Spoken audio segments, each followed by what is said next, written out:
You are watching CRDN Civil Rights Daily News, recycling only the truth in rotation 24 hours a day.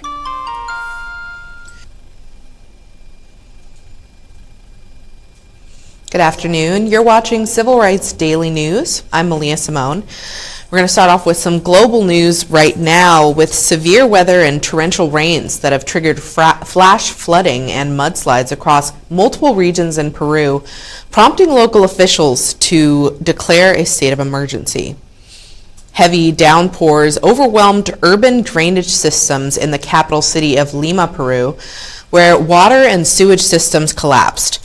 The surge of flooded dozens of homes and submerged roadways across several southern districts, including Villa El Salvador and Chorrillos.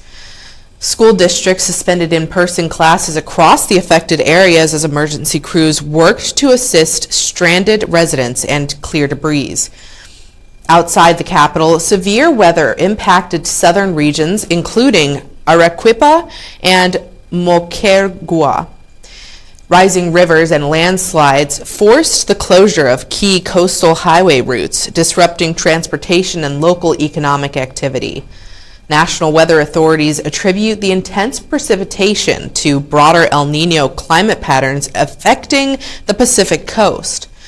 Government officials have deployed civil defense units, emergency medical personnel, and relief workers to distribute aid, restore basic services, and assess infrastructure damage in affected communities.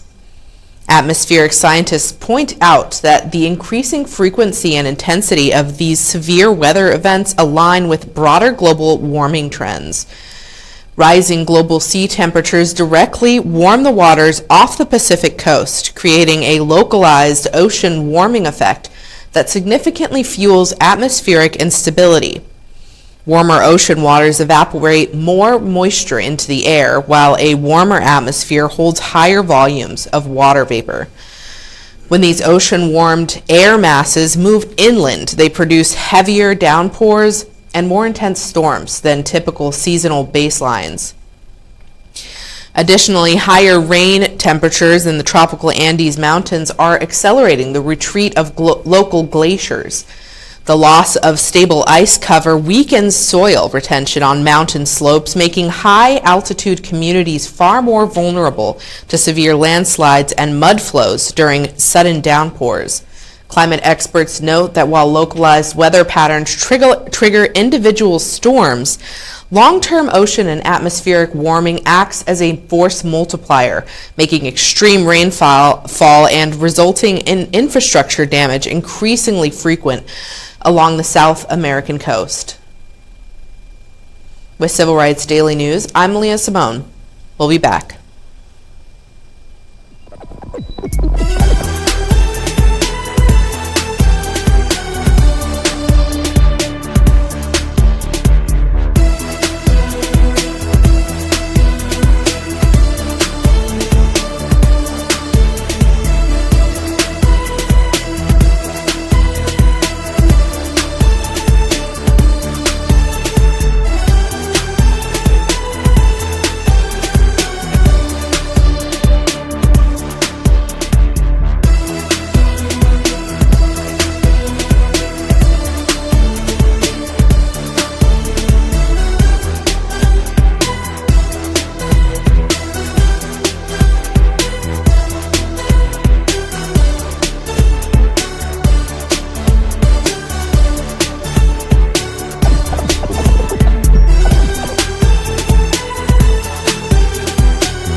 You are watching Civil Rights Daily News, recycling only the truth in rotation 24 hours a day.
You are watching Civil Rights Daily News, recycling only the truth in rotation 24 hours a day.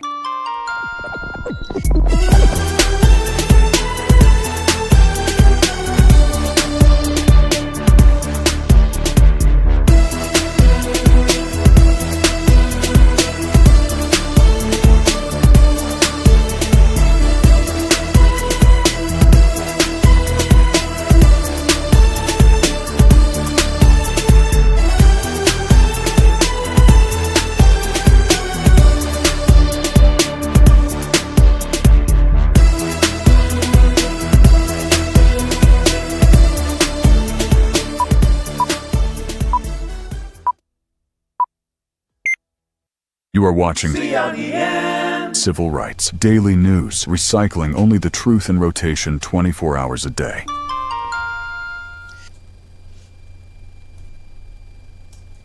You're watching Civil Rights Daily News. I'm MALIYAH Simone. Well, we have the results from the Florida primary elections, which show big changes and major political shifts across the state. These primary races took place under a newly redrawn district map that gives a strong advantage to conservative candidates ahead of the November midterms.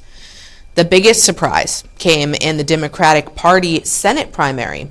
Progressive state lawmaker Angie Nixon defeated former national security official Alexander Vindman in a massive upset. Nixon built her campaign with strong grassroots support and backing from progressive leaders, while Vindman raised far more money. Nixon now advances to the November special election to face Republican Senator Ashley Moody for the final 2 years of the term left open by Marco Rubio. In other Democratic primary contests, establishment candidates held on to key seats. Representative Debbie Wasserman Schultz easily won her primary in a crowded race, while challenger Oliver Larkin lost his primary bid to incumbent Representative Jared Moskowitz. On the Republican side, Congressman Byron Donalds won the nomination for governor with the endorsement of Donald Trump.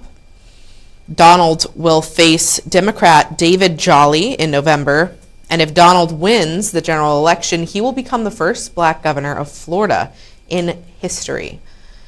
Meanwhile, Republican Congressman Corey Mills lost his primary challenge to former television anchor Ryan Elijah following ethics investigations into Mills.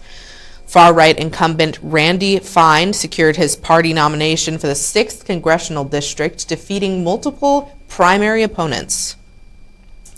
While Florida has shifted right in the recent statewide elections, these primary results show new energy within the state's Democratic base. Grassroots voters chose progressive state lawmaker Angie Nixon over moderate national figure Alexander Vindman. Nixon built strong community support and focused heavily on local issues like housing costs and labor rights. Her win suggests that Democratic voters in Florida are looking for bold policy ideas rather than traditional establishment approaches. Voter movement in urban areas also allows changing dynamics and shows those as well. In places like Duval and Miami-Dade counties, higher turnout among working families and grassroots groups helped drive key wins. Former Republican David Jolly winning the Democratic nomination for governor signals an effort to build a wider coalition of voters across the state. These results point to a shift in how Florida Democrats plan to campaign ahead of November. Party members are increasingly backing progressive leadership and focusing on direct voter outreach to re-engage communities across the state. Those primaries happen in November, so we're going to keep an eye out on Florida, as it tends to be one of those states that really makes an impact on our government. With Civil Rights Daily News, I'm MALIYAH Simone. We'll be back. You are watching CRDN Civil Rights Daily News, recycling only the truth in rotation 24 hours a day.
You are watching CRDN Civil Rights Daily News, recycling only the truth in rotation 24 hours a day.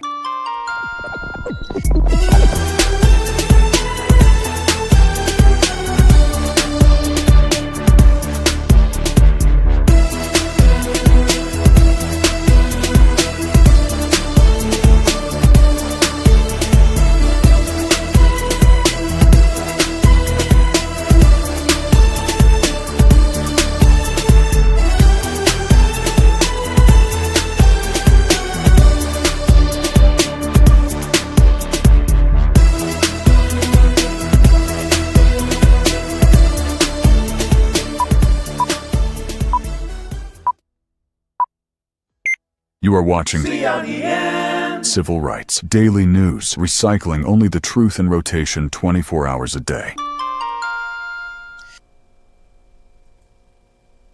Welcome back. You're watching Civil Rights Daily News. I'm MALIYAH Simone.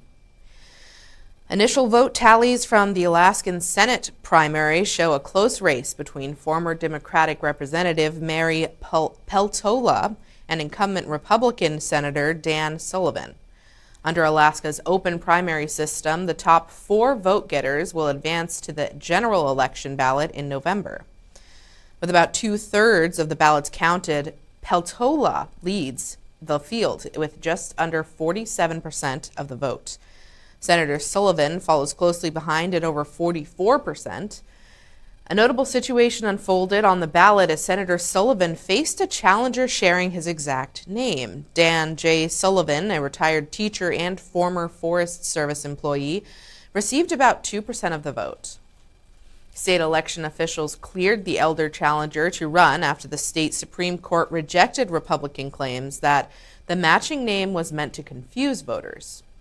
Peltola is seeking to flip the seat for Democrats as part of their national effort to gain control of the Senate.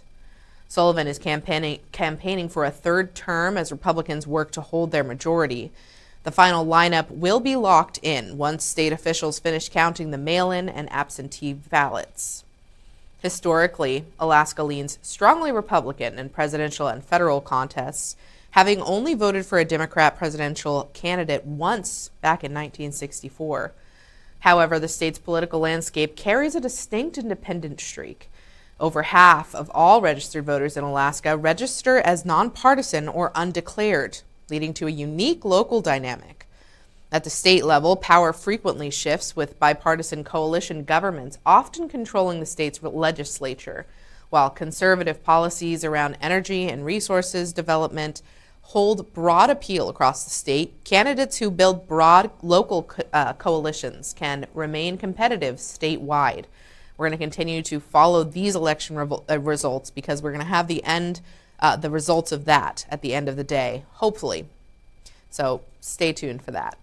With Civil Rights Daily News, I'm MALIYAH Simone. We'll be back after this.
You are watching Civil Rights Daily News, recycling only the truth in rotation 24 hours a day.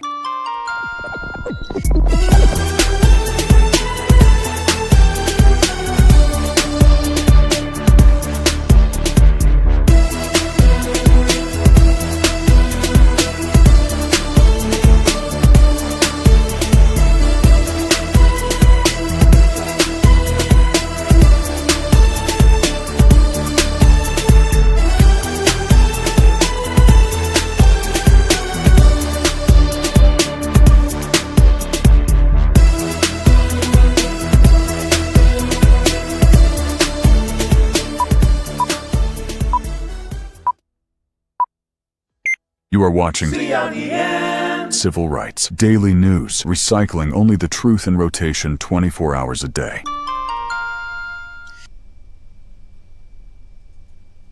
You're watching Civil Rights Daily News. I'm MALIYAH Simone. The state murder trial for Luigi Mangione has postponed indefinitely as his legal team fights to have local charges dismissed. The decision comes after Mangione pleaded guilty in federal court to 2 counts of stalking in connection with the 2024 December killing of United Healthcare CEO Brian Thompson. Judge Gregory Caro canceled the state trial, which was set to begin in early September. The judge set a hearing for December 10th to review double jeopardy claims raised by the defense. State prosecutors in Manhattan now have until early October to respond to those filings. Mangione admitted in federal court to traveling across state lines to track down Thompson outside a Manhattan hotel before shooting him and killing him. His lawyers argue that the New York state law prevents double jeopardy, which stops defendants from facing multiple trials for the exact same criminal actions. Because New York offers broad double jeopardy protections when a federal case ends in a guilty plea, his legal team claims the state murder charges should be dropped. The Manhattan District Attorney's Office is fighting the motion. Prosecutors argue that the state homicide charges involve distinct legal elements and carry a unique responsibility to hold individuals accountable for murder. Mangione is scheduled for sentencing in his federal case on December 18, 2026, where his prosecutors plan to seek a life sentence. During his federal court hearing, Luigi Mangione addressed the court directly to explain his motives following his guilty plea to federal stalking charges connected to the December 2024 death of United Healthcare CEO Brian Thompson. Speculators say that Mangione's stated they have the belief that his actions were driven by years of experiencing debilitating physical pain caused by a severe spinal condition, combined with deep frustration over navigating the American health insurance system. Medical reports and court filings indicate he suffered from spondylolisthesis, a broken back, conditions that caused severe chronic back pain and led to surgery. In his statement, Mangione's lawyers described enduring years of severe pain while encountering repeated obstacles with health insurance coverage. Critics have stated that his personal struggles, along with observing similar situations from countless other patients facing care delays and claim denials, led him to target top executive leadership with the commercial insurance industry. Mangione admitted to researching United Healthcare's annual investor conference and emailing executives under the guise of a wealthy investor to confirm the meeting location. He explained that he received an immediate response from his investor inquiry, contrasting that experience with the slow responses and hurdles he routinely faced when seeking approvals for his medical coverage. His statements in court emphasized that he viewed his actions as a direct response to a healthcare system that believed had failed him and millions of others. With Civil Rights Daily News, I'm MALIYAH Simone. We'll be right back. You are watching CRDN Civil Rights Daily News, recycling only the truth in rotation 24 hours a day. Tune into Civil Rights Daily News, TikTok, YouTube, and our website to catch CRDN Sidelines with Cam and Reggie. All your sports news reporting on a dime. Catch CRDN Sidelines every Wednesday starting May 6th from 7 p.m. to 8 p.m. Catch CRDN Real Take with Samia Charles live Sunday mornings from 10 a.m. to 11 a.m. starting May 10th. For Civil Rights Daily News, recycling only the truth in rotation, 7 days a week, 24 hours a day, I'm Jade Lopez.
You are watching CRDN Civil Rights Daily News, recycling only the truth in rotation 24 hours a day.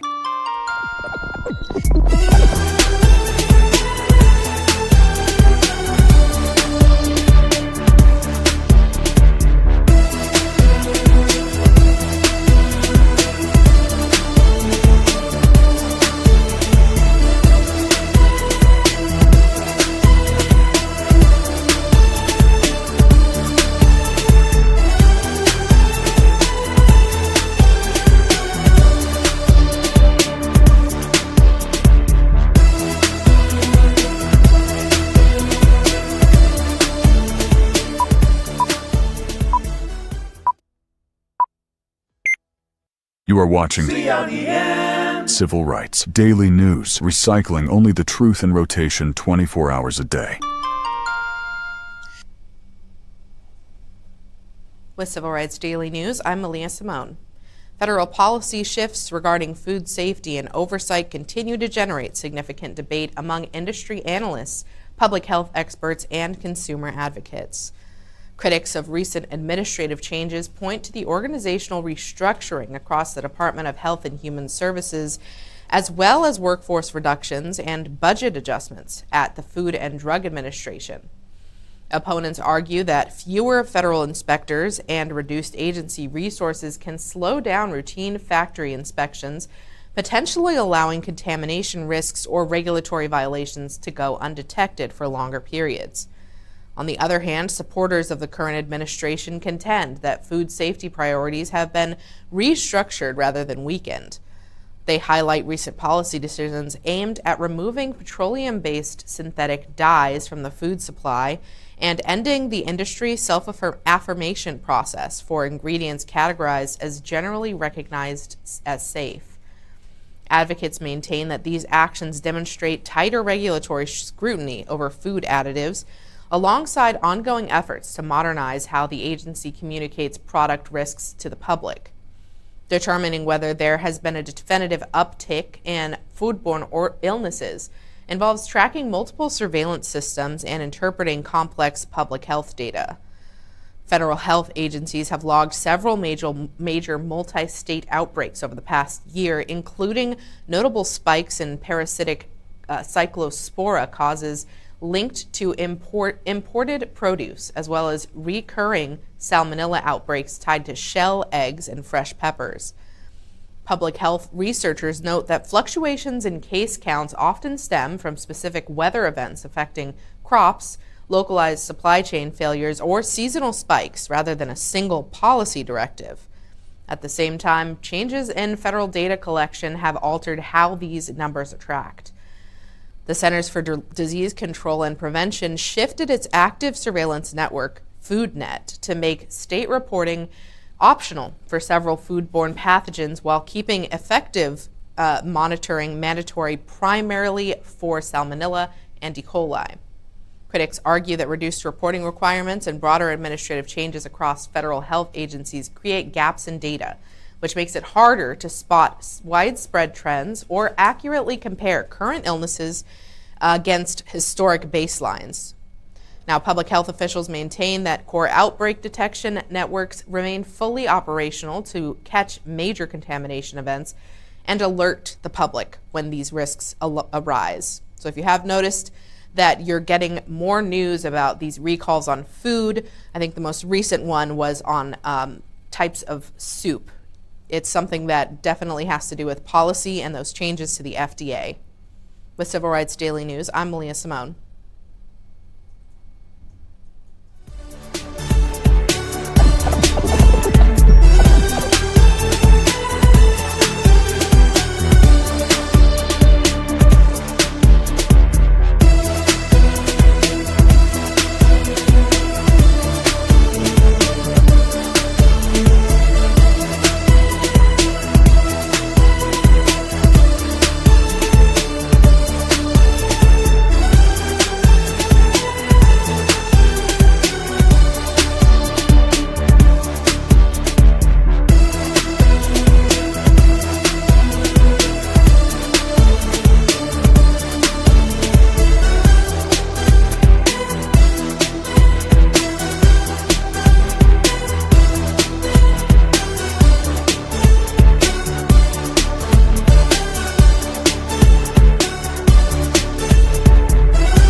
You are watching Civil Rights Daily News, recycling only the truth in rotation 24 hours a day.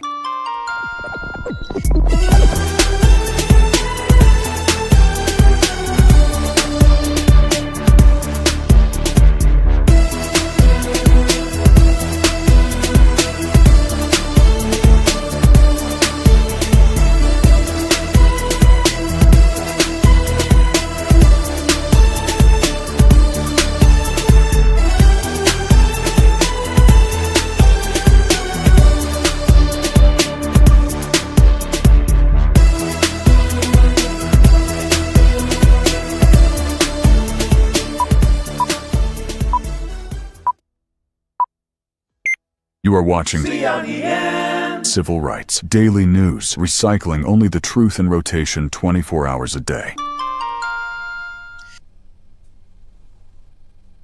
You're watching Civil Rights Daily News. I'm MALIYAH Simone. An investigation is underway in Brooklyn following a fatal stabbing in Crown Heights Park early Tuesday morning.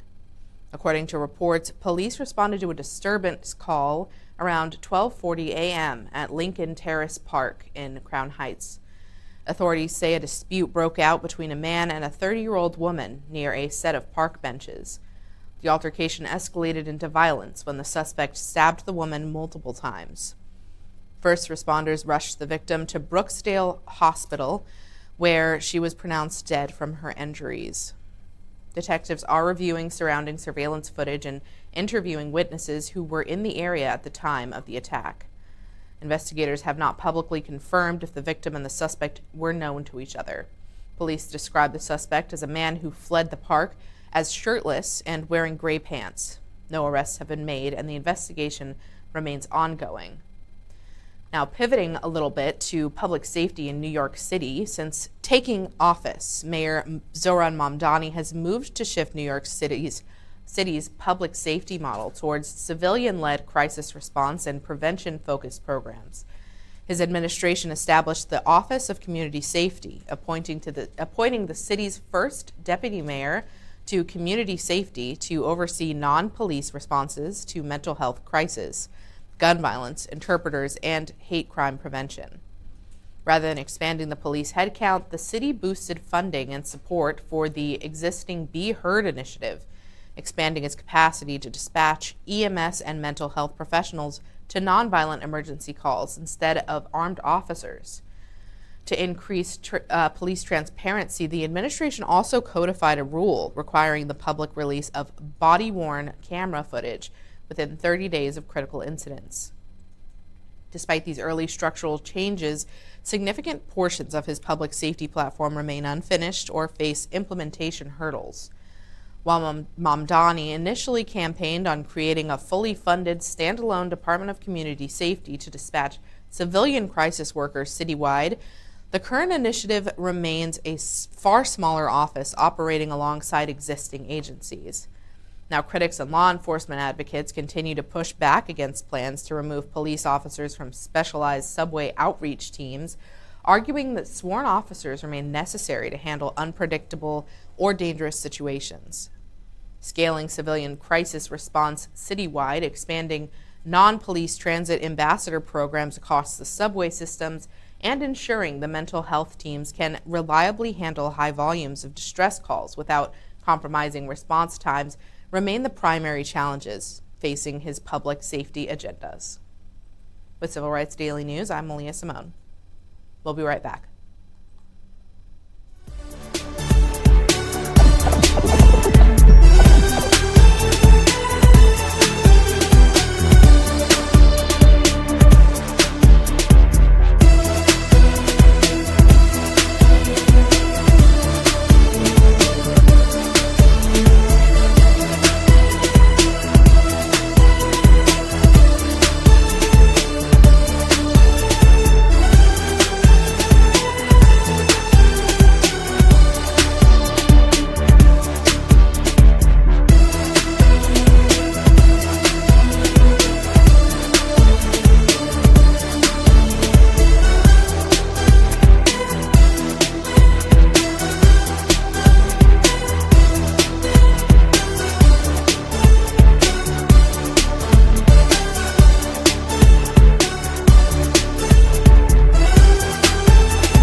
You are watching CRDN Civil Rights Daily News, recycling only the truth in rotation 24 hours a day.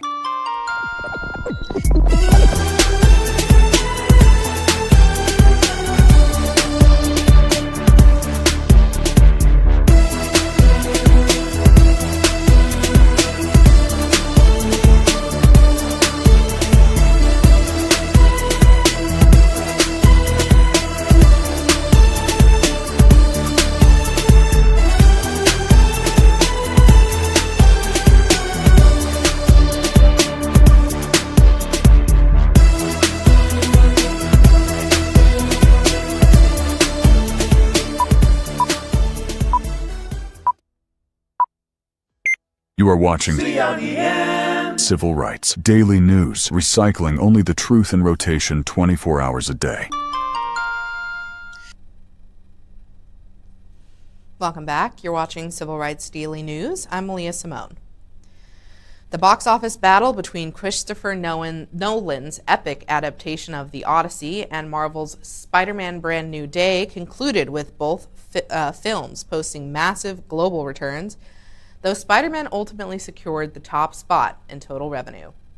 Released in mid-July, Christopher Nolan's star-studded film adaptation of the classic Greek epic dominated premium large format screens and IMAX theaters worldwide.